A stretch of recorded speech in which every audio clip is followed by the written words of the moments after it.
DSC perspectives in education practice bits. First bit, భారతదేశంలో ఎవరికి ఉచిత నిర్బంధ విద్య అందించడం కోసం ఆర్టీఈ 2009 రూపొందించబడినది? అంటే 6 నుండి 14 సంవత్సరాల బాలలకు.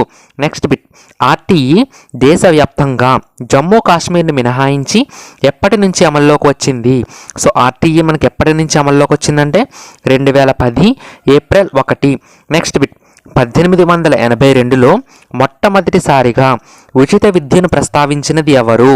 సో 1882లో మొట్టమొదటిసారిగా ఉచిత విద్యను ప్రస్తావించినది మహాత్మా జ్యోతిబా పూలే. 1882లో అణగారిన వర్గాల స్త్రీలు, గిరిజనులకు ఉచిత నిర్బంధ ప్రాథమిక విద్యను సూచించిన కమిషన్ హంటర్ కమిషన్. ఇటువంటి మరిన్ని బిట్స్ కోసం మన ఛానల్ని వెంటనే సబ్స్క్రైబ్ చేయండి. Please like the video.